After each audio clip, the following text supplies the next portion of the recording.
എൻ്റെ first day of Atholi high school. അന്നാണ് ഞാൻ അവളെ ആദ്യമായിട്ട് കാണുന്നത്. ആകാശത്തിന് ഭൂമിയോട് തോന്നിയ പ്രണയം കെട്ടിക്കിടന്നിരുന്നൊരു കാർമേഘത്തിൻ്റെ കെട്ടഴിഞ്ഞ മഴ. ആ മഴയത്ത് മഞ്ഞ് പോലൊരു പെൺകുട്ടി, അതായിരുന്നു അവൾ. നീല റിബണുകൾക്കിടയിൽ ശ്വാസം മുട്ടി കുരുങ്ങിയാടുന്ന വാർമുടിക്കെട്ടുമായി നിന്ന ആ മഞ്ഞുതുള്ളി മഴയിലും നോക്കി നോക്കി നിന്ന ഞാൻ ആ മഞ്ഞുതുള്ളിയിൽ മലിഞ്ഞു പോവാണെന്ന് തോന്നി എനിക്ക്. ആദ്യ കാഴ്ചയിൽ തന്നെ പ്രേമമായിരുന്നു. അല്ല, ഇന്നുവരെ കണ്ടിട്ടില്ലാത്ത അത്രയും ഭംഗിയുള്ളൊരു പൂ കണ്ടതിൻ്റെ അത്ഭുതമായിരുന്നു. അടുത്ത നിമിഷം തോന്നിയത് സഹിക്കാൻ പറ്റാത്തൊരു ഇഷ്ടവുമായിരുന്നു. നനത്ത കാറ്റിൻ്റെ കൂട്ടോടെ ആ സ്കൂൾ വരാന്തയിലൂടെ നടന്നു വരുന്ന അവളെ കണ്ടപ്പോൾ എന്തിനോടും ഏതിനോടും പേടിയായിരുന്നു എനിക്ക്. എന്തെന്നില്ലാത്തൊരു ധൈര്യം അവളോട് സംസാരിക്കാനേ. തുള്ളിച്ചാടി വന്നിരുന്ന അവളെ ഞാൻ കൈ കാണിച്ച് നിർത്തി. ഒന്നവിടെ നിന്നേ. എന്താ? എനിക്കൊരു കാര്യം പറയാനുണ്ട്. പിരുകൻ ചുളിച്ച് അവൾ എന്നെ ഒന്ന് നോക്കി.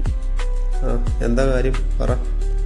അതുവരെ എന്തിനും കട്ടയ്ക്ക് കൂടെ ഉണ്ടായിരുന്ന ധൈര്യം കണ്ടം വഴി ഓടിപ്പോയ ധൈര്യത്തിൻ്റെ വാല ചുറ്റിപ്പിടിച്ച ഒരൊറ്റ ശ്വാസത്തിൽ ഞാൻ അവളോട് പറഞ്ഞു, എനിക്ക് എന്നെ ഇഷ്ടമാണ്.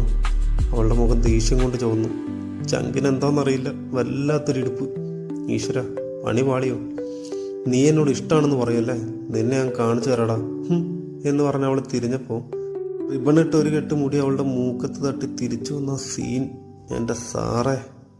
പിന്നീട് അങ്ങോട്ട് അവൾക്കൊരു ശല്യമായിട്ട് എന്നും ഞാനുണ്ടായിരുന്നു.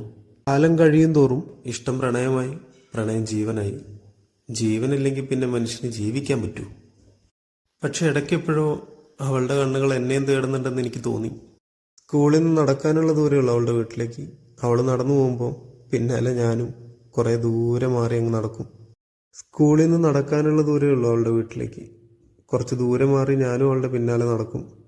അത്തോളി പെട്രോൾ പമ്പിൻ്റെ അടുത്തെത്തുമ്പോൾ ഞാനങ്ങ് നിൽക്കും. പെട്രോൾ പമ്പ് കഴിഞ്ഞ് കുറച്ച് ദൂരത്തെത്തി കഴിയുമ്പോൾ അവൾ തിരിഞ്ഞൊരു നോട്ടമുണ്ട്.